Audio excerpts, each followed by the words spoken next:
everyone. Sports Professor Rick Horrow, Beyond the Scoreboard, inside the boardroom. We're here at the Prime Sports Conference in Toronto talking about international affairs of all sports. Hockey Hall of Fame this evening, the induction, and everybody is always using this as a trade show to do business around the International Hockey Hall of Fame. Honored to have the president of the International Federation, the International Ice Hockey Federation, Dr. Renee Fassel. Doctor, dentist, entrepreneur. There are others who have started in the medical profession and rose to a level of running international governing bodies of, let's say, Olympic sports. Do you think that the appropriate process to run the International Ice Hockey Federation is to start being a dentist?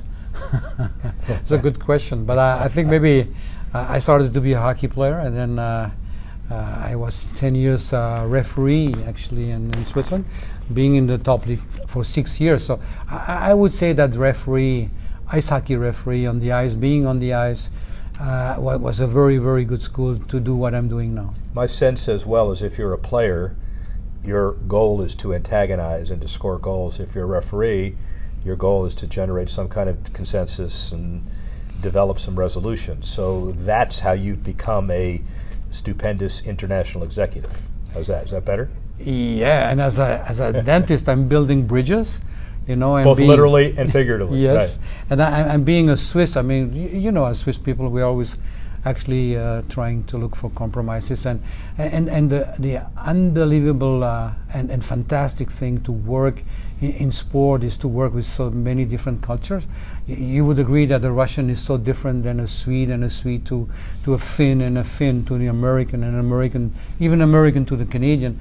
There's so much difference. So being there in between, and like a chef d'orchestre, you know, you can find the good balance in between the different parties, and find a consensus to do the good thing for sport. Now, some people who use that analogy end up closing their restaurants because the food is so bad. So, but you've been there for a long time, and you've been able to understand the dynamics of an evolving sport.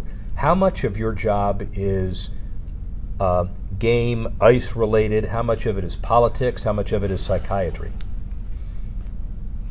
I would say politics is my main job. Being a member of the IOC, being the president for 23 years now, I think politics is really one of my main part I'm doing. As I said, try to bring people together and find this good balance.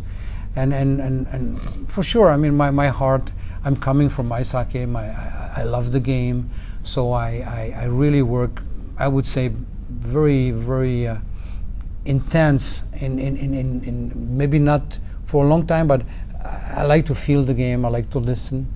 Do we have to change this rule? What do we have to do in the different competition tournaments? So, but politics is my main job. Well, the news flash for people who only want to skim the surface is that you have an Olympics coming up in Korea, and the NHL will not be there, and therefore, does the sport survive? What are the problems? Maybe we can provide some different perspective and talk about what life will be like preparing for these and future Olympics without the NHL participating. Yeah, first of all, I was very much disappointed. I'm still very much disappointed, but we have to look forward. So, and we have more to speak about the people that will be there, the athletes that will be there. So we have still great athletes that will be there, great hockey players, and it's maybe also time to have new heroes. I am 100% sure that in Pyeongchang, new heroes will be born, scoring, I mean, making the difference, and that gives actually the space for this new, say, generation, maybe for different players, and we will have a great tournament. Hockey is a great game.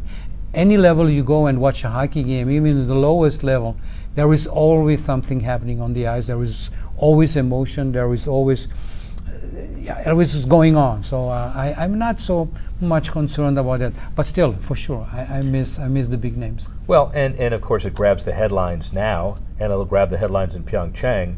But after that, you have 4 more years to then pick up whatever positives were generated in Korea and move forward.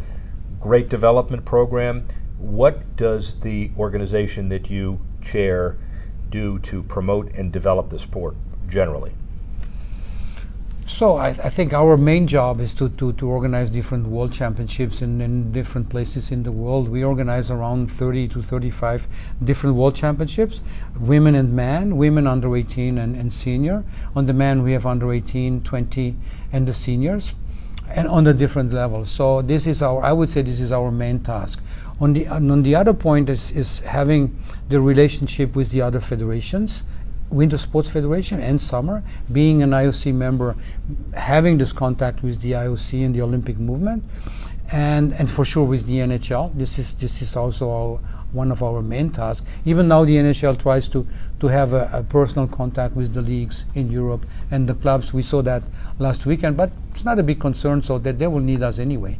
So it's how do you say, and then have actually a look on the rules, changing the rules, adjusting, adapting the rules, and on the good governance actually to teach and to tell actually the member national federation about good government, statutes, bylaws, financing.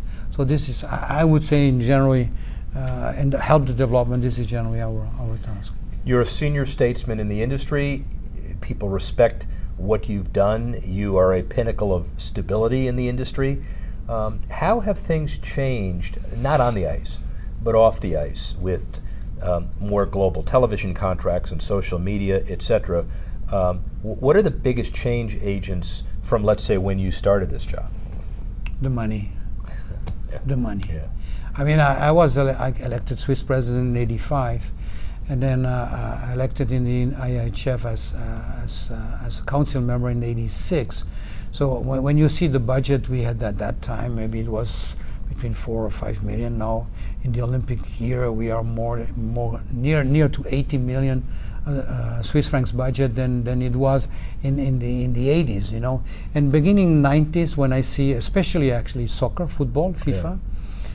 With the TV rights and also IOC, we, in a different way also us. I mean, we have, I would say, 4 or 5, 6 times more money now than we had in the 90s. So money was a huge change in actually generally in sport, income.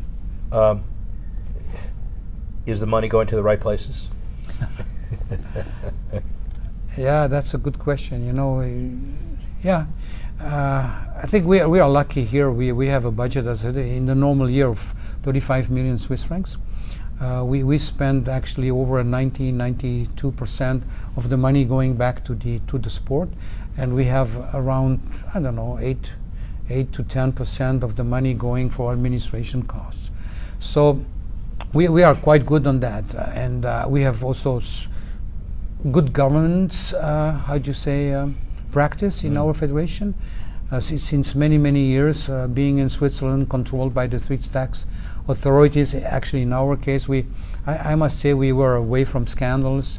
We were also a bit lucky. We didn't have so much money. Refreshing. Yeah. Refreshing. You know, if the more money you have, I would say the more rats are coming. So you know, trying to grab money. So we are not rich, but we are not poor. So we have a good balance. So I feel really fine about the money we have, and this is good. Harder to be transparent in the future with more money and therefore more rats? Yeah, we have we are very transparent in our federation. We should for sure just adjust some good governance rules and adapt as the time today it is. You know, people asking for more transparency, but I must say I was used to, especially also as my education I had to be transparent, and we are, I would say I'm very happy the way we organize and we run our federation, the people running our federation. Hockey is a global sport. No one would argue that soccer isn't, football isn't probably number one.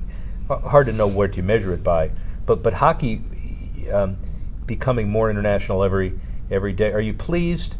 Not pleased with the lack of Olympic participation, but are you pleased with Gary Bettman going to China and beginning regular seasons in Eastern Europe and all of those things that he's trying to do to move the game his NHL game to be more international? No, the positive thing is for sure is that he is working for hockey, developing, pushing, promoting ice hockey. So this is the very good point.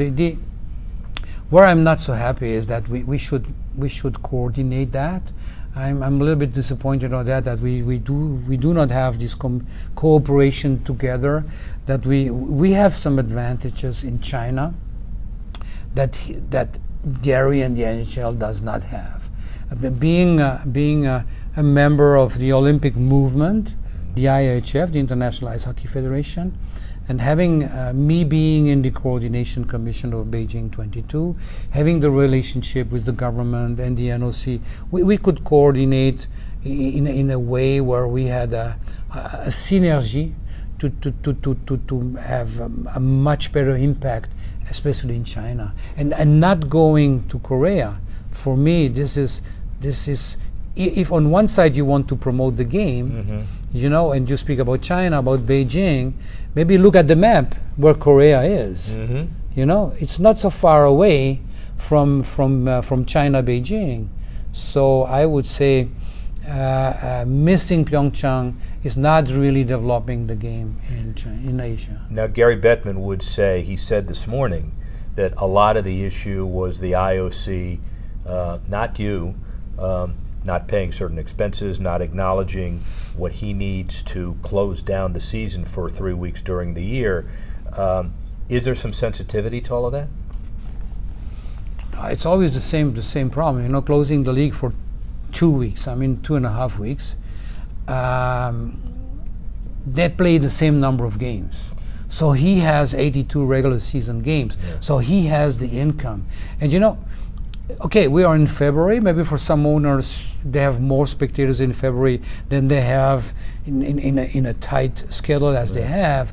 But in some places you will not really increase the number of spectators if you play in February and in March or in a tight schedule.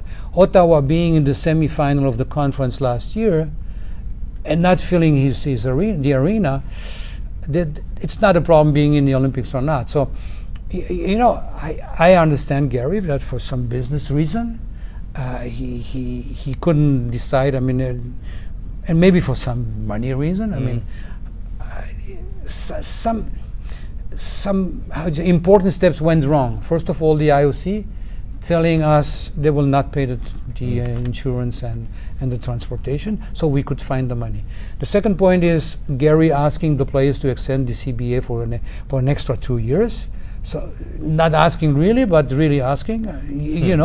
He said I didn't really put that in the basket as a negotiation, and then it went in the wrong direction. But at least it was a money question for him, for the players, and for the league. I'm here for sport, so too bad. So I'm not so happy they're not coming, but I have to live with that. Well, you have to live with that, and then I guess the final question, moving on from that. Where is the sport of hockey broadly defined 5 years from now? I think we will have 5 years from now. We will have actually the Olympic Games in Beijing. I believe in our sport, and I would just ask maybe the NHL and the KHL. We have to sit together and develop a strategy how we can work, not to actually be in competition. So we have to work together. Actually, in North America, they are the best league in the world. This is their place. But if they go internationally, I always say the American with the big shoes and the big cigars when they are coming.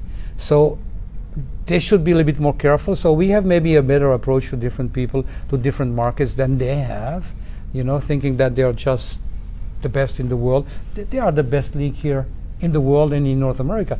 But to work with the Chinese, to work with the Russian, with the Scandinavian, it's maybe a little different type of approach that they should have. A politician, a hockey enthusiast, a great entrepreneur, and a dentist. What more can you get? Dr. Renee Fassel, Rick Horrow, speak with you soon.